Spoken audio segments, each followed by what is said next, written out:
Amén y amén. Bueno, vámonos en su material, hermano. Vámonos a la página número 18. Página número 18 y nos vamos a ir al punto 5.2, que ese es el que estuvimos viendo la semana pasada, donde fue que nos quedamos. El 5.2. Vamos a hablar acerca del velo, hermano. Vamos a hablar del velo del tabernáculo, la separación entre el lugar santo y el lugar santísimo. Eso es lo que vamos a estar hablando en esta noche. Así es de que vaya conmigo, por favor, al libro del Éxodo.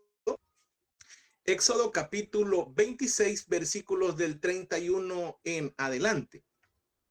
Éxodo capítulo 26, versículos del 31 en adelante.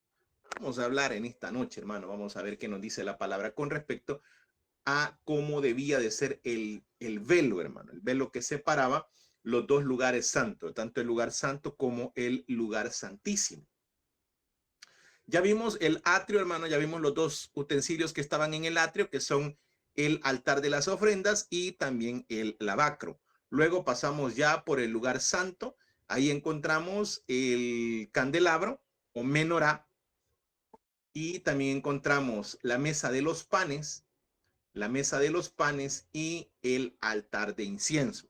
Hemos explicado, hermano, y vimos a detalle qué significaba cada uno de ellos. Lo vimos también en su material, hermanos, que era menorá. La traducción literal de menorá es lámpara, y el lugar santísimo, en el lugar santo, perdón, también se encontraba lo que era el altar del incienso. El altar del incienso, que les decía yo que no vayamos a confundir el altar del incienso con el altar de las ofrendas. Son dos cosas muy distintas la una de la otra, ¿no? En el altar de las ofrendas, obviamente el nombre lo dice, era donde se sacrificaban las ofrendas, donde se presentaban las ofrendas al Eterno, las distintas tipos de ofrenda que hemos visto hasta la actualidad. Y también en el lugar santo estaba el altar del incienso, donde servía única y exclusivamente para vertir sangre, para derramar la sangre sobre el altar del incienso. Y también ahí podíamos ver lo que era, hermano, que el incienso representaban las oraciones. El incienso representaban las oraciones, hermano. Ok, eso como una retroalimentación de lo que hemos estado viendo. Ok, bueno, vamos a ver en esta noche entonces, hermanos, con respecto a lo que es el velo, hermano. El velo. Éxodo capítulo 26, versículos de el 31 en adelante. Vea lo que dice la palabra de Dios. También harás un velo de azul, púrpura, carmesí y lino torcido. Será hecho de obra primorosa con querubines y lo pondrás sobre 4 columnas de madera de acacia cubiertas de oro, sus capiteles de oro sobre basas de plata. Y pondrás el velo debajo de los corchetes y meterás allí del velo adentro el arca del testimonio, y aquel velo os hará separación entre el lugar santo y el lugar santísimo. El velo, hermano, era la separación entre esos dos lugares, tanto el lugar santo como el lugar santísimo. Y aquí ya entramos en algo muy interesante, hermano. En el lugar santo, ojo con esto, en el lugar santo, que es el que hemos estudiado y vimos la clase anterior, se encontraban 3 utensilios que dijimos que era el candelabro, la mesa de los panes y el altar de incienso. ¿Quiénes podían ingresar a ese lugar? Bueno, podían ingresar todos los sacerdotes y el sumo sacerdote, obviamente, que era el jefe de todos ellos. Al lugar santo podían ingresar todos los sacerdotes, incluyendo también al sumo sacerdote. Pero en el lugar santísimo solamente podía ingresar el sumo sacerdote una vez al año. y era en la fiesta de la expiación, en la fiesta del perdón o la fiesta del Yom Kippur, como le quiera llamar, cualquiera de las tres es válido. Solamente una vez al año podía ingresar el sumo sacerdote al lugar santísimo, y era durante la fiesta del perdón, la fiesta de la expiación o la fiesta del Yom Kippur. Cualquiera de esos días puede mencionarlo. Yom es día, Kippur es perdón. Vamos a ver más adelante. Ok, ya leímos la porción bíblica, cómo estaba hecho el velo, y dice la palabra, bueno, ve ahí su material. Cuando Adán y Eva se rebelaron contra Dios en el huerto del Edén, Dios los echó de ahí y colocó un querubín para cuidar la entrada. Se rompió la comunión que Dios tenía con el hombre y ya no había acceso directo a la presencia de Dios. Cuando el hombre fue creado, él fue creado en un estado perfecto. El hombre fue diseñado en un estado perfecto. Fue el mismo hombre el que tomó la decisión de aceptar el mal en su vida. Dios no es el creador del mal. Dios no formó el mal ni hizo el mal. El mal ya apareció por la tentación de Satanás hacia el ser humano y el ser humano en aceptar y caer en la tentación. Vaya conmigo, hermano, a donde sucedió este evento. Vámonos al capítulo 3 del libro del Génesis. Génesis capítulo 3. Génesis capítulo 3.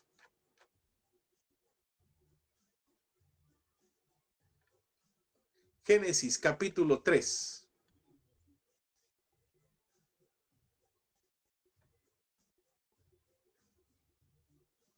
Génesis capítulo 3, versículos del 22 en adelante. Génesis capítulo 3, versículos de el 22 en adelante. Vea lo que dice la palabra. Génesis 3:22.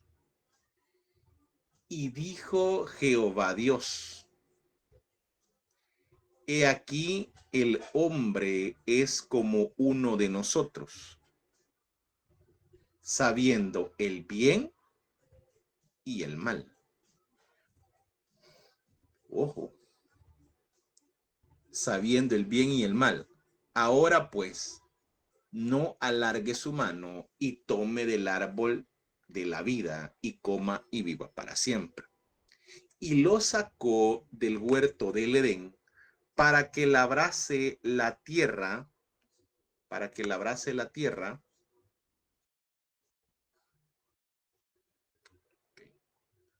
Excelente, gracias hermano Juan Carlos por la información. Ok, no hay problema. Le decía, para que tomase y coma y viva. Versículo 23. Y lo sacó Jehová del huerto del Edén para que labrase la tierra del que fue tomado. Verso 24. Echó pues fuera al hombre y puso al oriente del huerto de Edén querubines y una espada encendida que revolvía por todos lados para guardar el camino del árbol de la vida. A partir de ese momento se rompe la relación entre el Dios Santo y su creación, y no hubo más libre acceso para con Dios porque él había puesto una barrera. Siempre fue siempre fue Dios el que buscó al hombre. Nunca ha sido el hombre buscando a Dios. Siempre ha sido Dios. Cuando forma a Adán y Eva y ellos pecaron, dice la palabra de Dios que fue Dios el que buscó al hombre y le preguntó: ¿dónde estás tú? ¿Qué has hecho? ¿Y qué dijo Adán y Eva? Es que comí del huerto, del fruto prohibido y tuve miedo y me escondí porque estaba desnudo. Y el Eterno le preguntó: ¿y quién te dijo que estabas desnudo?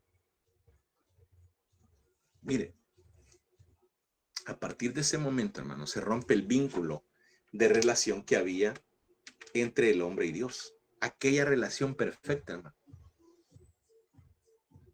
Y este velo que fue puesto entre el lugar santo y el lugar santísimo era lo que separaba a Dios de los hombres. Era la separación que existía, hermano, desde ese entonces.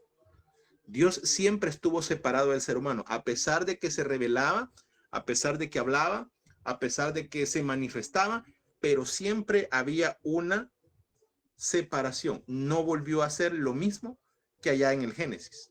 Jamás el hombre volvió a tener una comunión con Dios como la tuvo Adán y Eva. Nunca, jamás. Porque ellos dicen que estaban cara a cara con Dios. Cuando dice cara a cara, debe entenderlo, hermano, en la unión que había entre ellos. La amistad que había entre ellos. Y nadie más la ha tenido tal cual como lo tenía Adán y Eva. El velo era una cortina fabricada de lino fino torcido, de azul, de púrpura y de carmesí. Ahí usted puede ver los materiales. Además tenía bordados querubines. ¿Por qué querubines? Porque el querubín siempre ha sido el protector. Si usted ve en la palabra, siempre al querubín se le reconoce como un protector. Cuando Satanás, antes de ser Satanás, fue creado, le dijo, oh querubín protector. Y aparecen los querubines en Génesis y el Eterno los pone para que protegieran el camino hacia el Edén y el hombre no llegase y tomase del fruto del árbol de la vida. El querubín siempre fue un ente protector. Ok. Basalael y Aholiab fueron los que dirigieron esta obra tan maravillosa porque estos personajes eran artesanos de primer nivel. Vaya conmigo a Éxodo. Éxodo capítulo 31.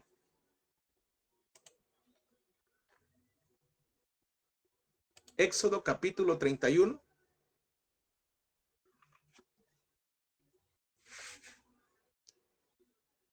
Versículos del 1 en adelante. Besaleel y Aholiab. Ellos dos fueron a los que el Eterno llamó para que realizaran la obra. No se le vaya a olvidar. A ellos fue los que Dios llamó para que realizaran la obra. A Besaleel y a Aholiab.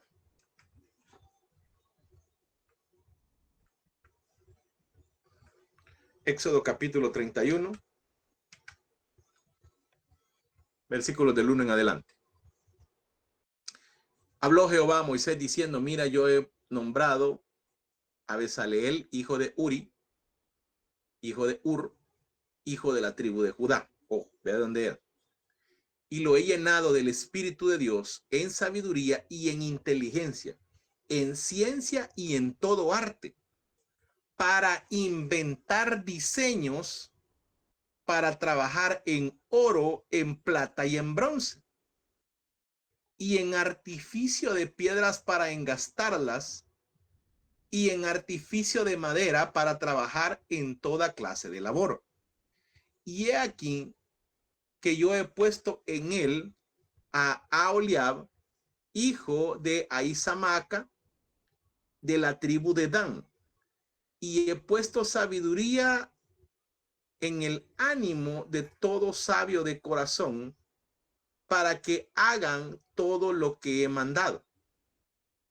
El tabernáculo de reunión, el arca del testimonio, el propiciatorio que está sobre ella y todos los utensilios del tabernáculo, la mesa y sus utensilios, el candelero limpio y todos sus utensilios, el altar del incienso, el altar del holocausto y todos sus utensilios, la fuente y su base, los vestidos de los servicios, las vestiduras santas para Aarón el sacerdote, las vestiduras de sus hijos para que ejerzan el sacerdocio, el aceite de la unción y el incienso aromático para el santuario. Harán conforme a todo lo que he mandado. ¿Quiénes fueron los encargados, hermano? Bezaleel y Aholiab. Eran artesanos de primer nivel. Dios siempre va a escoger a lo mejor para su obra. Siempre.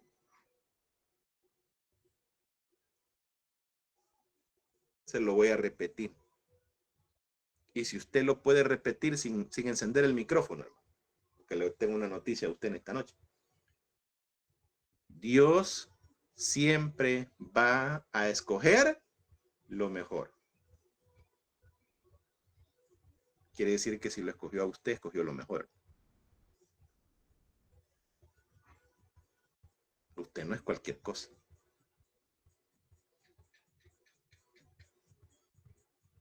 Se lo voy a repetir nuevamente por si usted no lo cree, pero yo sí lo creo.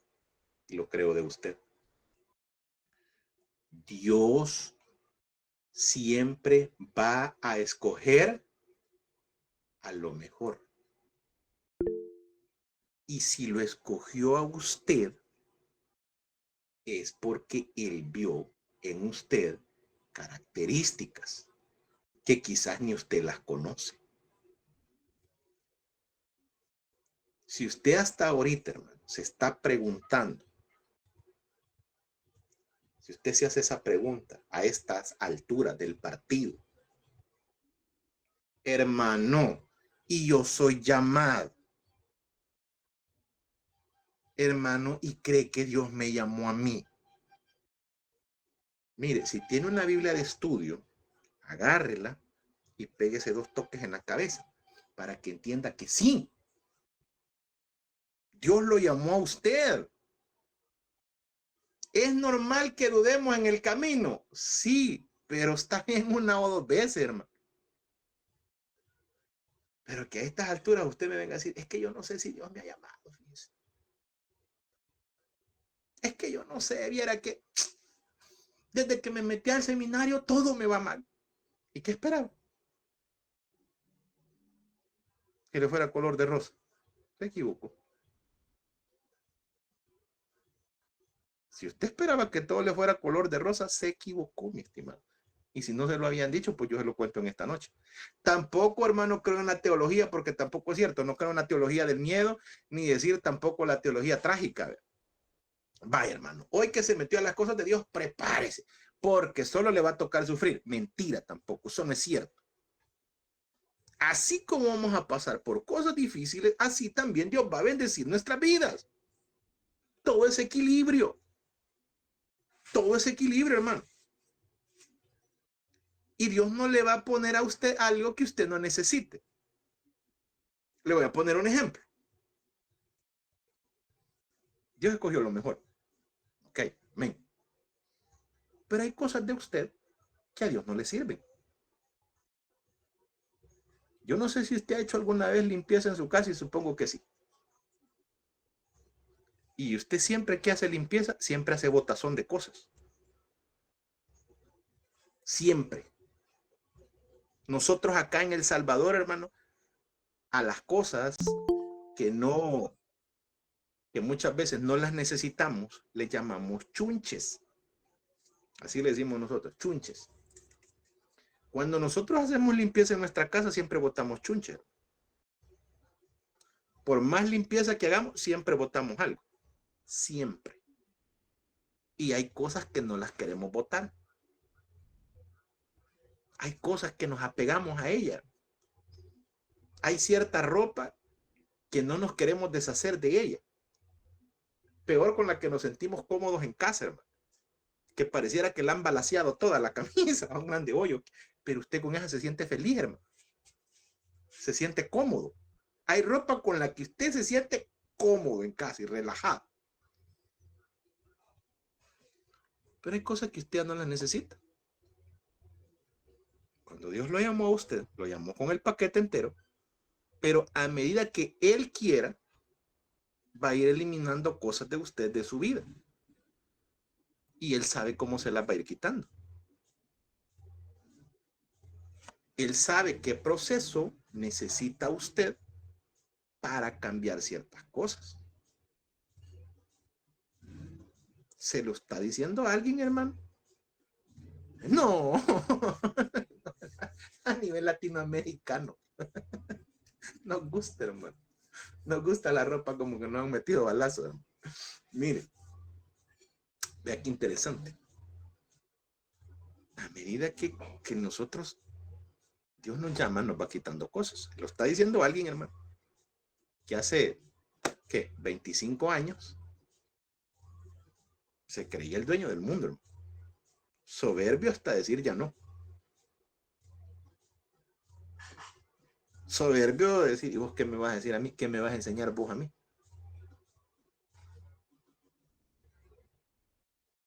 Oh, tremendo, hermano. Con un orgullo como usted no tiene idea. Mire, en mis locuras, yo creía que andar serio o fruncir el ceño era sinónimo de seriedad. Y lo que hice fue quebrarme la cara. Si usted ve, esto no es cicatriz, hermano, esto que está acá. No, eso fue por tonto, hermano, ponerle otra palabra. Porque yo vivía con el ceño fruncido. Así como me mira a mí, así vivía yo. Y por eso usted ve aquí, mire, la gran cicatriz. Pero no es cicatriz, hermano, es por andar con la cara así. Yo solo me la quebré, yo solo me la arruiné. Porque creía que con eso estaba causando miedo. Nada que ver, hermano. Cuando la palabra de Dios dice que un corazón alegre hermoso el rostro. No es lo mismo tener un rostro agradable, hermano. Nosotros como cristianos deberíamos de transmitir eso. ¿Y sabe cuál es una prueba de fuego, hermano, para saber si nosotros tenemos una apariencia agradable? Apariencia agradable. Vea si se le acercan los niños. Si a usted se le acercan los niños, dáleme un segundito, por favor.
Ok, estamos de regreso nuevamente, mis amados hermanos.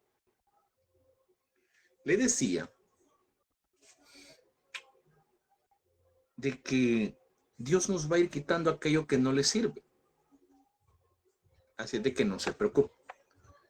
Y si usted está en esta noche acá, es porque Dios lo ha llamado. Número uno, deje de dudar de su llamada. Número dos, no diga, es que yo soy indigno. Sí que todos somos indignos, hermano. Nadie es digno, ¿ok? ¿Por qué estamos aquí? Por comportamiento. No, por obra, gracia y misericordia de Dios. Y porque Él vio algo. Y dijo, necesito el talento que tiene esta persona para mi obra. Usted tiene un talento que Dios necesita para la obra de Él. Y lo va a ocupar en lo que Él crea conveniente. Él lo va a poner en el lugar que Él necesita ponerlo. Nosotros somos como un tablero de ajedrez, hermano. Dios nos mueve según Él le place. Y por eso hay cosas que nosotros no las entendemos. Hay cosas que nos pasan en nuestra vida que no las entendemos por qué nos suceden. Y yo ya se lo he dicho, mire, usted no se vaya a sorprender aún, hermano, si lo llegan hasta quitar de su iglesia. Te lo está diciendo alguien de que lo echaron de 3 iglesias. Y yo no quería entender por qué.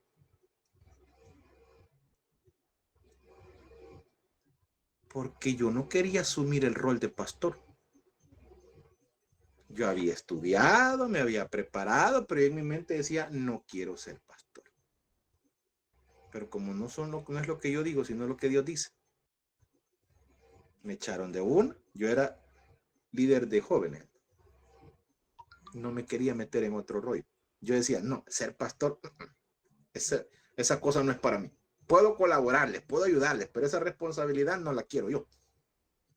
Así decía yo. Era feliz, hermano, siendo segundo, era feliz ayudándole a los pastores. Era feliz con el ministerio de jóvenes. Y me Dios, no. Y así de la nada, hermano, me echaron. Me expulsaron de la iglesia. Pasó el tiempo, me fui a parar a otra iglesia. Igual con trabajar con los jóvenes, que ha sido muy fuerte. Levantamos un ministerio de jóvenes, 2 años estuvimos ahí. Y de repente, hermano, mire, ya no queremos que venga aquí. ¿Por qué? No, porque la pastora se va a hacer cargo. Está bueno. Me voy otra vez, segunda vez que no entendía. Me voy para otra iglesia a servir. Y ahí Dios pone la visión, hermano, de un seminario. Y lo plasmé, y ahí lo tengo en un papel. Lo dibujé, lo hice, las materias, el pensum, la visión, la misión y todo, y se lo puse al pastor en las manos. Tómenlo. Montemos un seminario. Año 2009. Para que tengan una idea desde cuándo viene esto. Año 2009. Dios me regaló la visión. Yo no entendía que era para mí. Yo se la estaba poniendo en las manos a alguien más. Y se lo puse, le puse todo, hermano, todito. La visión, la misión, los objetivos, el tema, las materias, todo, el material, todo se lo puse en la mano. Aquí está. ¿Sabe qué me dijo? Ay, hermano, ahí déjelo, ahí lo vamos a revisar. A la fecha creo que no lo ha revisado. No se sienta mal cuando usted proponga algo y no se lo acepten. Si Dios le dio la visión a usted, tranquilo, va a haber un momento que usted lo va a ejercer. Y si lo llegan a sacar de algún lugar, pero eso sí, sin causa alguna, hermano. Porque no va a decir, a mí me echaron de la iglesia. ¿Y por qué lo echaron por adúltero, hermano? No, así no se vale, no. Es sin causa. Sin causa. Es porque Dios tiene algo para usted. Y hoy que reviso el material, hermano, cuando estábamos armando el seminario Esdras y lo voy viendo, yo, Dios mío, hace tantos años me lo había dado. Hay sueños y visiones que Dios se las va a poner a usted y tal vez no son para el momento, hermano. No se frustre. No se frustre si a la fecha no se han dado. No se frustre si a usted Dios le dio un sueño de liderazgo de jóvenes, de pastor de jóvenes, de iglesia. No se frustre, porque no es en su tiempo, es en el tiempo de Dios. Y así como le dijo a Abraham, en el tiempo de la vida voy a venir y tu mujer te va a dar un hijo. Así como le dio la visión a usted, en el tiempo de él va a venir y se la va a dar a usted.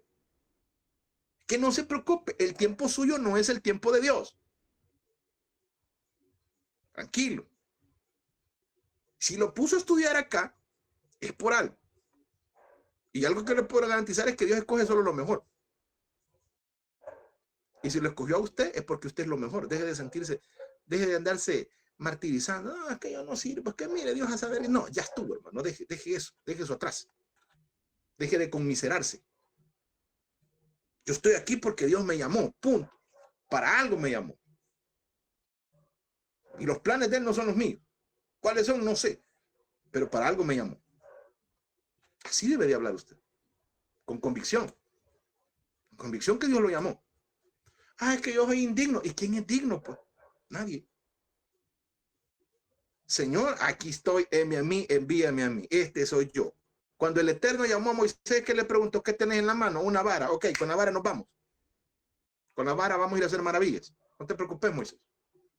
Porque no es tu fuerza, no es tu capacidad, no es tu vara, soy yo. ¿Qué tiene usted en su mano? No lo sé.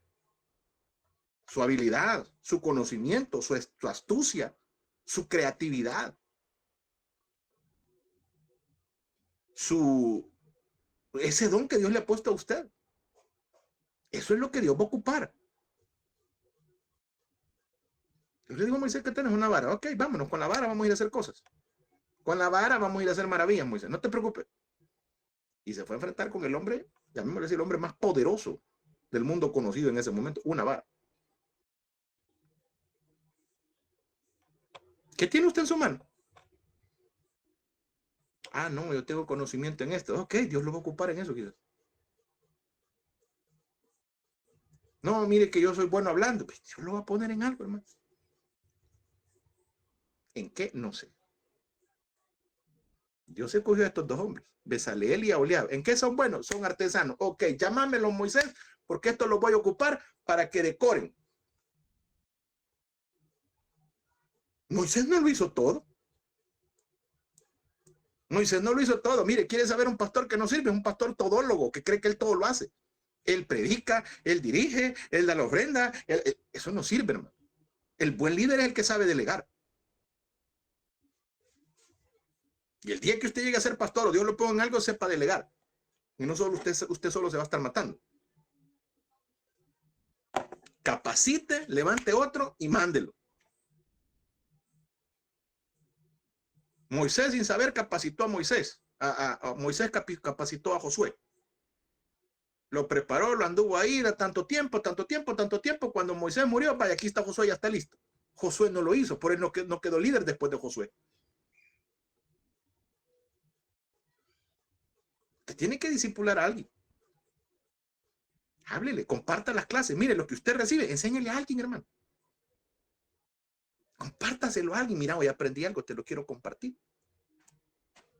Así empieza. No, mire. Job dice la palabra de Dios, lo que empezó pequeño, Dios lo va a engrandecer. Se lo estoy parafraseando. Si usted está esperando una congregación de 5,000 personas para empezar a predicar, ahí se va a estar.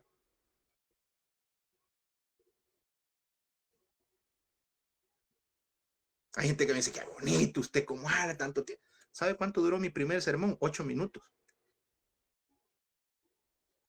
A los 5 minutos yo no tenía nada que decir. Y había preparado un sermón, según yo, para 50 minutos. Yo lo escribí todo, hermano, 5 páginas. Y no le estoy mintiendo lo que le estoy diciendo. 5 páginas, escribí hasta los aleluyas, los amenes y todo, y y aquí, según yo iba a caer fuego del cielo de día. A los 5 minutos no tenía nada que decir, empecé a patinar y a repetirlo. Va, hermano, vamos otra vez nuevamente con el punto 1 para que no se nos olvide. Jamás se me olvide, hermano.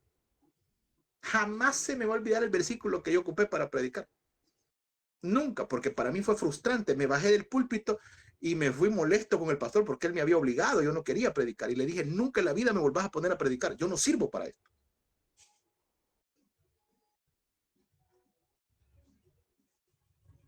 Él muy sabio, sabe que me dijo, ¿qué me importa? Te voy a volver a poner a predicar.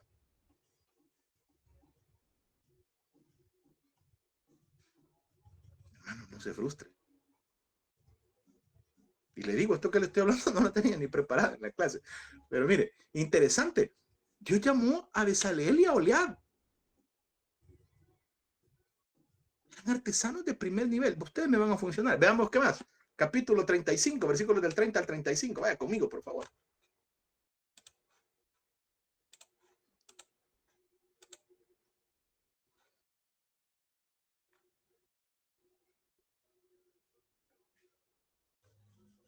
Vaya conmigo, por favor. Capítulo 35.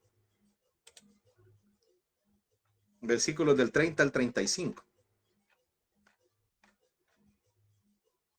Del 30 al 35. Y fíjese que Dios le da capacidades a usted, hermano. Yo le voy a hacer una confesión a usted en esta noche. Yo le puedo dar una clase y puedo dar 2 horas hablando y no siento el tiempo. Póngame uno a uno con una persona. No hay que decir. Me mató usted con eso. Me manda a andarle a esa persona. Ay, Dios. No sé ni cómo llegarle. A mí el evangelismo, hermano. Le estoy abriendo mi corazón en esta noche. El evangelismo, el ir a ganar almas uno a uno. Usted me mató con eso. Me cuesta. Me cuesta. Dios sabe, hermano, lo que él hace. Ok, vaya conmigo, por favor. Éxodo capítulo 35.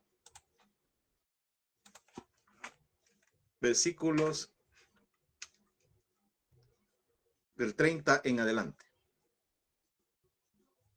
Vea lo que dice la palabra.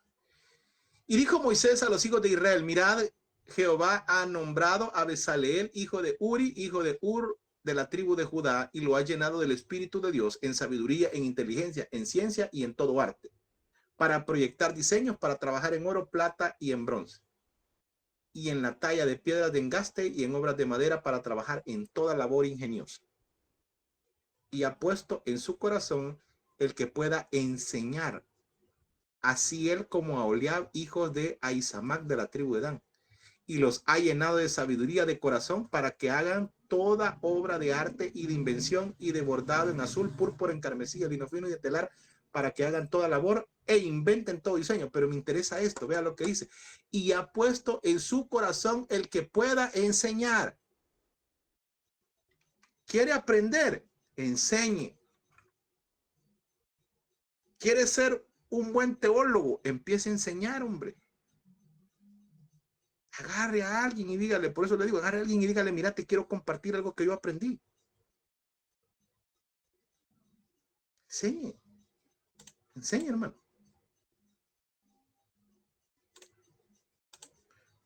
Mire, el historiador Flavio Josefo escribió que el grosor del velo era de más o menos de 10 centímetros, un poquito más, poquito menos.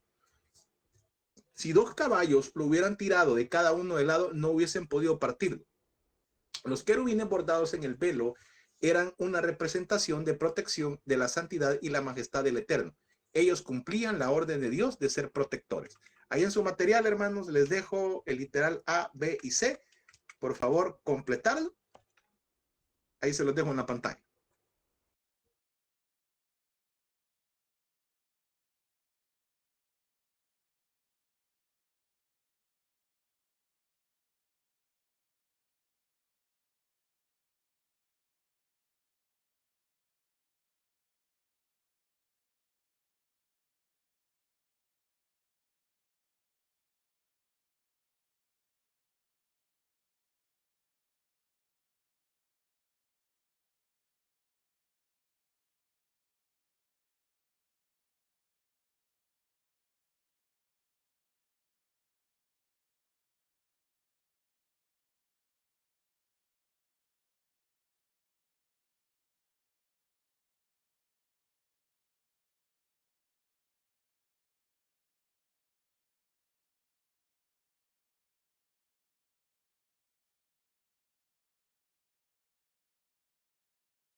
Ok, copiamos eso. Dice que los querubines protegieron el huerto del Edén, sostienen el trono de Dios y rodean el trono de Dios.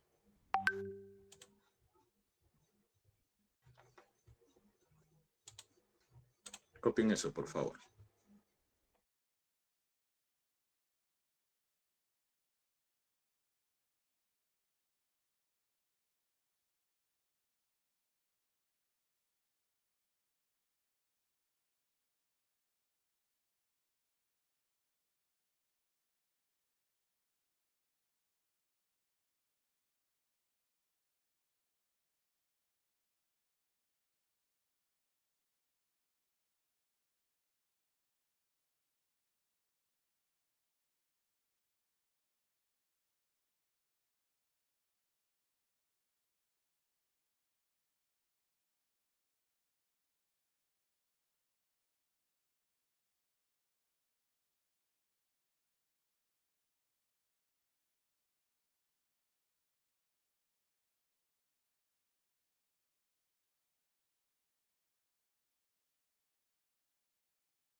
Ok, bueno, vamos a continuación, hermanos, a ver un video con respecto de lo que fue la construcción del velo. Así es de que vamos a ver a continuación ese video.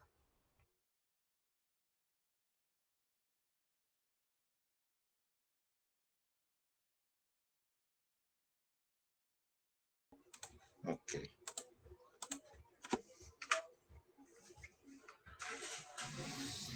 Vamos con la vara de Aarón. La vara de Aarón.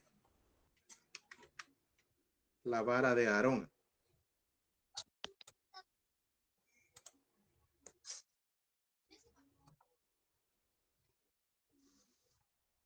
Vamos con la vara de Aarón. Aarón.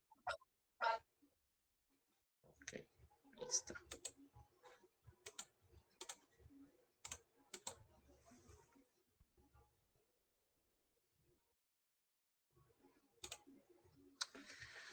Fíjese que, bueno, todos sabemos que Aarón era el hermano de Moisés y él fue elegido como sumo sacerdote. Algo bien interesante, Dios no puso a Moisés, sino que puso a Aarón su hermano, porque vio ciertas características en él. Y una de las cosas por las cuales apareció Aarón fue por el miedo de Moisés. Si usted se acuerda, Dios tenía todo planeado para Moisés. Moisés era el que iba a estar ahí, pero como Moisés empezó a dudar, no, que mira, que yo no puedo, que aquí, que allá, que tengo miedo, que vaya, pues le voy a tu hermano Aarón, él va a hablar entonces en vez de vos. Muchas veces nosotros hacemos que aparezcan Aarones en nuestra vida porque tenemos miedo. Dios nos ha elegido a nosotros, pero nuestros miedos nos ganan y hacen que aparezcan Aarones en nuestra vida. La historia relata un desafío de liderazgo entre Aarón y otros líderes tribales que cuestionaban la autoridad. La gente empezó a decir, hey, ¿y por qué Aarón? ¿Por qué Aarón? Dios instruyó a Moisés que recogiera una vara de cada una de las 12 tribus de Israel y las colocara dentro del tabernáculo, representando así cada tribu, porque la gente empezó a reclamar, hey, no, como son hermanos, ¿verdad? Como son hermanos, por eso lo han puesto. Y Dios iba a mostrar su respaldo. Mira, hermano, cuando cuestionen su autoridad, cuando cuestionen su liderazgo, cuando cuestionen su llamado, deje de pelear usted, hable con Dios y Él se va a encargar de demostrar que usted es llamado, que usted Dios lo ha escogido. Usted no necesita andar peleando. Usted no necesita andarle diciendo a la gente, si a mí Dios me ha llamado. No, de eso se va a encargar Dios. Y si alguien, hermano, le hace daño a usted, deje que Dios pelee. Deje que Dios actúe. No haga nada a usted. Hermano, entonces dejo que me pisoteen todo. Dios tampoco va a permitir eso. Tampoco Dios va a permitir eso. Él va a actuar en favor de usted en su momento. Y dice la palabra que Él va a exaltar cuando fuera el momento. De Aarón empezaron a decir un montón de cosas. De Aarón empezaron a hablar pestes, decir de todo, a cuestionar su liderazgo. Y viene Dios y dice, yo le voy a enseñar que yo lo he respaldado y que yo lo he llamado. Y les voy a callar las bocas a todos estos. Así como va a haber mucha gente que va a llamar, va a cuestionar su llamado, les va a decir que usted no sirve, les va a decir que usted necesita más tiempo, les va a decir que usted no, Dios no lo ha llamado a usted. Usted no necesita andar de demostrando nada a nadie. Dios se va a encargar. ¿Y cómo Dios va a demostrar que usted ha sido llamado? Por los frutos que usted va a dar. A usted no lo ha llamado el hombre, a usted lo ha llamado Dios. Punto. Jamás se olvide de eso. Que a usted no lo llamó el hombre, a usted lo llamó Dios.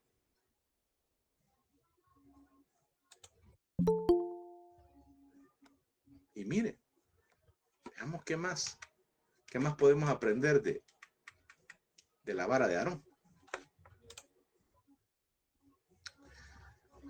Vamos a ver un video primero, hermano, antes de meternos más en lo de Aarón, porque necesito que veamos esto porque nos va a aclarar muchas dudas. Así es de que a continuación vamos a ver un video. Vamos a ver un video que nos va a hablar acerca del llamamiento de Aarón y de cómo Dios lo ocupó. Así que veamos a continuación este video.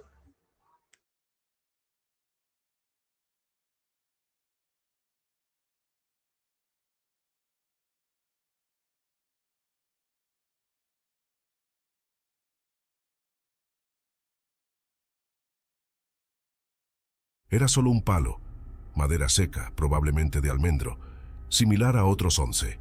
Pero este palo tenía un destino extraordinario. Estaba destinado a convertirse en una prueba viviente del poder de Dios, a florecer contra toda lógica y a silenciar las quejas de un pueblo entero. Esta es la increíble historia de la vara de Aarón. Hoy nos sumergiremos en el capítulo 17 del libro de Números, un capítulo breve pero cargado de significado y de uno de los milagros más visuales y simbólicos de todo el Antiguo Testamento. Es la historia de cómo Dios utilizó un objeto inanimado, una vara de líder tribal, para traer claridad divina en medio de una de las crisis más profundas y mortales que enfrentó el pueblo de Israel en su travesía por el desierto. Porque esta historia no ocurre en un vacío. El ambiente estaba al rojo vivo. Justo antes de este evento, Israel había sido sacudido por la terrible rebelión de Coré, Datán y Abiram. Estos hombres, junto con 250 líderes respetados, se habían levantado desafiando la autoridad de Moisés y, de manera muy específica, el sacerdocio exclusivo de Aarón. Su argumento sonaba razonable. ¿No es toda la congregación santa? ¿Por qué se levantan ustedes por encima del pueblo del Señor? Pero su desafío iba contra la elección directa de Dios, y la respuesta divina fue aterradora. En el material. Y al día siguiente, cuando Moisés revisó la vara, descubrió que la vara de Aarón, que representaba la tribu de Leví, había brotado, florecido y producido almendras, mientras que las otras varas permanecían secas. ¿Cómo nosotros podemos comprobar, hermano, que nosotros hemos sido llamados por Dios? Porque demos fruto. Así de sencillo. ¿Quiere usted saber si alguien es llamado? Vea los frutos que da. Si da fruto, es de Dios. Si no da fruto, no es de Dios. Así de sencillo. Esto confirmó la elección divina de Aarón como sumo sacerdote y demostró su autoridad sobre las otras tribus. La historia de la vara de Aarón que reverdeció es considerada como un milagro y un símbolo de autoridad divina conferida a Aarón y a sus descendientes en el sacerdocio. El texto bíblico no proporciona una explicación natural para este fenómeno, sino que lo presenta como un milagro que muestra la elección divina de Aarón como sumo sacerdote. Por tanto, desde una perspectiva religiosa, la vara de Aarón reverdeció porque Dios intervino de manera sobrenatural para demostrar su voluntad y establecer la autoridad sacerdotal de Aarón y su linaje. Dios va a hacer lo que sea necesario, hermano, para que usted y yo podamos tener la garantía de que Él nos ha llamado a su ministerio. Usted no necesita andarlo demostrando. Dios se va a encargar de poner claras las cosas y de mostrarle a aquellos que han querido quizás burlarse o pisotear el llamado que Dios ha hecho. Él mismo nos establece y nos pone delante de ellos. Dios así es, Dios así actúa, hermano. Ok, bueno. Ahí en su material, esto se lo voy a dejar, se lo voy a compartir en las diapositivas, porque no lo vamos a llenar ahorita por cuestiones de tiempo. Ustedes después lo van a completar, ustedes después lo van a llenar, así es de que vamos a adelantarnos, vamos a seguir viendo qué más tenemos que aprender, y esto que está ahí en el 5.4, usted lo va a llenar en su material. Estamos en la página ya número 20, en la página número 20, ahí usted va a ir llenando los levitas, los sacerdotes y el sumo sacerdote, la diferencia entre cada uno de ellos, hermano, cómo eran las características y qué es lo que Dios tenía para cada uno de ellos. Recuérdese, los levitas era la tribu. De los levitas aparecen los sacerdotes. No todos los levitas eran sacerdotes, hermano, pero sí todos los sacerdotes tenían que pertenecer a la tribu de Leví. Y de los sacerdotes, Dios escogió uno llamado Aarón, que fue el sumo sacerdote. Solamente él podía ingresar al lugar santísimo una vez al año en el día de la expiación o en el día del Yom Kippur. Ok, bueno, eso después lo copia. Vamos a adelantar un poquito. Vamos a entrar ya en materia al lugar santísimo. Vamos a entrar ya al lugar santísimo. Ya vamos avanzando, ya casi vamos llegando al final de lo que es el tabernáculo. Y algo muy interesante, hermano, que vamos a estar viendo son las funciones del sacerdote. Un sacerdote era un intermediario entre las dos partes, entre el oferente y el eterno, hermano. Eso no se le va a olvidar. El sacerdote era un intermediario. ¿Necesitamos nosotros ahora un sumo sacerdote? No, porque ya Cristo es nuestro intermediario, Él intercede, dice la palabra. Pues ya nosotros ya no necesitamos de sacrificio ni de sacerdote, porque Cristo, dice la palabra, nuestro gran sumo sacerdote. Un sacerdote representaba al pueblo de Dios, representaba al pueblo ante Dios por medio de las ofrendas que Dios había ordenado en el Sinaí. Antes de ser instituido el sacerdocio, ojo con esto, antes de ser instituido el sacerdocio, los cabezas de familia o los reyes ejercían la función. Antes de que ellos fuesen establecidos, antes que la ley de Moisés estableciera a ellos como los sacerdotes, los encargados, los únicos encargados de poder ministrar, de poder sacrificar, los que servían eran los cabezas de familia o los reyes, hermano. Ellos podían ejercer eso. Por eso, si usted ve, Abraham, él presentaba los sacrificios, así mismo Isaac y Jacob. ¿Por qué? Porque para ese entonces no existía el sacerdocio. Ellos eran los que presentaban la ofrenda. Nadie más podía hacerlo. Por eso, si usted ve Jacob y Esaú, una de las ventajas de la primogenitura es que él era el sacerdote del hogar. Cuando Jacob, bueno, cuando Esaú vende la primogenitura, vende los derechos, hermano. Vende los derechos de, primero, ser el guía del hogar, ser el sacerdote del hogar y ser el que recibía doble herencia. Eso era un primogénito. No era solo algo así nomás. No crea que Esaú vendió algo simple. No, él creo que nunca visionó, hermano, lo que estaba vendiendo, lo que estaba cambiando por algo. Y muchas veces nosotros, como no lo vemos, ¿sabe por qué Esaú lo vendió? Porque él no veía, porque él no visionaba lo que podía llegarse a obtener por medio de la primogenitura. Y muchas veces nosotros cambiamos lo que Dios tiene preparado para nosotros por algo. Porque no visionamos, porque no logramos ver lo que Dios tiene para con nosotros. Nunca vea de menos el llamado que Dios le ha hecho. Y nunca vea de menos en el servicio que usted está ahorita, porque ese no es su final. ¿Sabe cuál fue mi primer ministerio? Andarle cargando el saco y la Biblia al pastor. Y yo era feliz haciéndolo. Yo me había auto agarrado ese ministerio. Yo me sentía orgulloso cuando lo invitaban a predicar a diferentes vigilias. Yo le decía, dame el saco, dame el saco. Siempre que andamos en las noches, hermano, siempre lo ponían el de último. Siempre andaba también una chaqueta y su Biblia de estudio. Yo le decía, dámelo, yo lo quiero cargar. Hombre, Luis, ¿cómo vas a querer? Dámelo. Yo me siento bien haciéndolo. Yo era feliz, hermano. Me sentí orgulloso de verlo a él predicar ahí. Y ese era mi ministerio. Así comencé, hermano. Así comenzamos. Yo le he contado la primera vez que yo prediqué en una vigilia, hermano, que me invitaron a predicar. Hermano, ¿cree que lo podemos invitar a una vigilia? Sí, claro que sí. No, yo me creía que era Jimmy Swaggart. Yo me imaginaba una iglesia llena. Preparé mi sermón. Muy contento, muy feliz. Y hermano, lo invitamos a la vigilia, a hacer una vigilia de poder y que no se cae, que aquí y allá. Yo feliz, hermano. Llegamos a la vigilia y solo habíamos 4 personas. La hermana que me había invitado, la dueña de la casa, mi mamá y yo. Cuando yo llegué, yo, ¿dónde está toda la gente? Ya me tienen una sorpresa. Nadie, hermano. Nadie.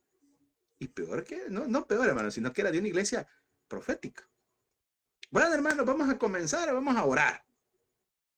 Y como para Dios no hay tiempo, vamos a orar y nos echamos 2 horas orando, de rodillas. Y yo lo que oraba, Señor, ya no aguanto las rodillas.